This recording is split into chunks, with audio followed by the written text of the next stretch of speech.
Bonjour et bienvenue sur la chaîne Sunwell. Comme d'habitude, n'hésite pas à t'abonner, à liker et à commenter. Ça apporte de la visibilité à la chaîne et ça aide également au niveau de l'algorithme.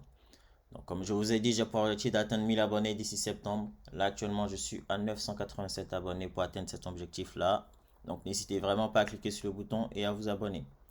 Donc, sans plus tarder, on rentre dans le vif du sujet avec Bybit qui imposera la vérification KYC à partir du 8 mai. Donc pour ceux qui ne connaissent pas Bybit, en fait Bybit c'est on va dire la plateforme favori des traders ou pseudo-traders. Et en gros là jusqu'à présent la vérification KYC, donc en gros la vérification de l'identité n'était pas obligatoire. Et là en fait elle sera obligatoire à partir du 8 mai. Et en fait jusqu'à présent toute personne qui n'avait pas en fait vérifié son identité pouvait en fait faire des retraits quotidiens de 20 000 dollars et du coup mensuel de 100 000 dollars USD. Donc là, à partir du coup de mai, ce sera obligatoire pour tout le monde. Et en fait, c'est comme ça en fait pour presque toutes les plateformes de crypto-monnaie, de trading, etc. Donc, on commence tout d'abord pour attirer en fait un nombre maximum d'utilisateurs. Ils disent qu'il n'y a pas de KYC. Et au fur et à mesure, ils commencent à implémenter sous la pression des régulateurs ou je sais pas, des politiciens, etc. Ils sont obligés au final de faire en fait du KYC. Ça a été le cas de Binance, ça a été le cas de KuCoin ou presque tous les autres exchanges. Donc voilà, soyez prêts. Si vous utilisez Bybit, vous allez bientôt être obligé de vérifier votre identité pour pouvoir pour pouvoir avoir accès en fait à la plateforme. On continue également avec Binance qui intègre ChatGPT en fait sur sa plateforme pour permettre en fait à des gens, donc à des utilisateurs de pouvoir en fait s'éduquer en fait sur les crypto-monnaies.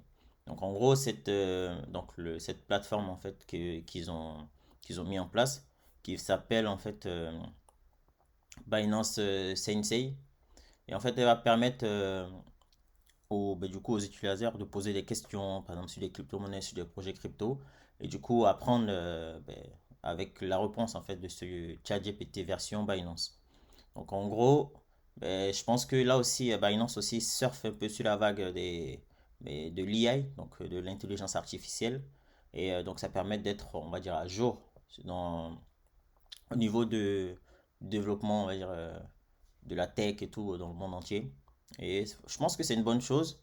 Donc, si vous êtes intéressé, vous voulez apprendre des crypto-monnaies, vous allez sur la page éducation de Binance et vous allez pouvoir en fait poser des questions et vous allez avoir directement des réponses à, de la part de Binance Sensei. Parce que si vous passez directement par ChatGPT, donc il y a la version gratuite de ChatGPT et aussi il y a la version payante qui est un peu plus performante. Donc à vous de voir. Si vous voulez apprendre pas mal de choses, en tout cas sur les crypto-monnaies, je pense que c'est une bonne chose de se diriger vers Binance Sensei.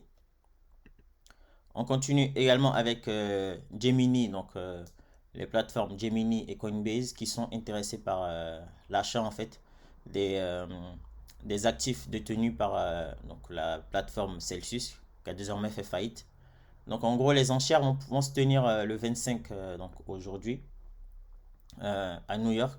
Et en gros, selon l'article, Gemini et Coinbase sont intéressés du coup pour acheter en fait ces actifs-là.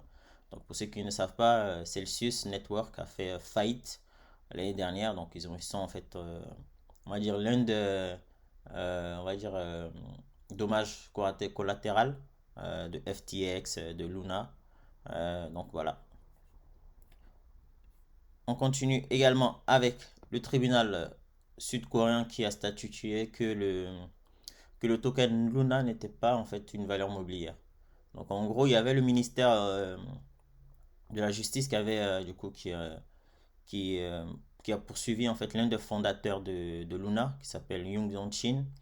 Et en fait, ils veulent en fait confisquer tous les actifs de cette personne-là. Et en gros, au tribunal, le tribunal a décidé que euh, les tokens de Luna, donc Luna, le Luna classique, n'étaient pas considérés comme une valeur mobilière. Et donc, du coup, elles ne pouvaient pas être confisquées par les autorités. Donc voilà, pour l'instant, le fondateur, il peut garder en fait ces tokens. et on verra ce qui va se passer pendant le procès en cours. On continue également avec KuCoin qui a connu en fait un piratage de son compte Twitter hier en fait. Et en fait, ce qui a causé à des personnes une perte en fait d'argent. Il y a pas mal il y a pas mal de personnes qui sont tombées en fait dans le panneau. Donc il y a le pirate en fait qui a réussi on va dire, à pirater le compte Twitter de KuCoin et qui en fait il envoyait des liens il tweetait en fait des liens d'hameçonnage comme on dit, qui en fait menaient vers des sites en fait de piratage. Donc en gros vers on va dire des sites frauduleux, etc. Et en fait, il y a pas mal de personnes qui ont perdu l'argent. Ils en ont perdu pour à peu près 22 600 dollars. Et en gros, il y a environ 22 transactions qui sont du coup associées à cette action frauduleuse en fait de la part des pirates. Donc voilà, et KuCoin du coup a décidé de rembourser en fait du coup les personnes qui ont perdu de l'argent. On continue également avec la Banque centrale de Zimbabwe qui va créer en fait une monnaie digitale basée donc créée par la Banque centrale de Zimbabwe et qui sera en fait adossée à l'or. Donc en fait, tout cela s'explique par donc la forte inflation qui est actuellement en cours, mais également aussi la perte, on va dire, de valeur de la part du dollar en fait. C'est pouvoir en fait se distancier, on va dire, se détacher un peu de l'emprise qu'a le dollar en fait sur les monnaies en fait locales de pas mal de pays. Là actuellement il y a l'inflation qui est en forte hausse. On connaît par exemple le gouvernement argentin au niveau de l'Argentine. L'inflation est incroyable. On a le Venezuela qu'on connaît. Je crois qu'en Argentine aussi, ils ont même décidé même qu'ils pouvaient en fait se servir en fait sur les comptes des gens pour pouvoir en fait faire fonctionner le pays.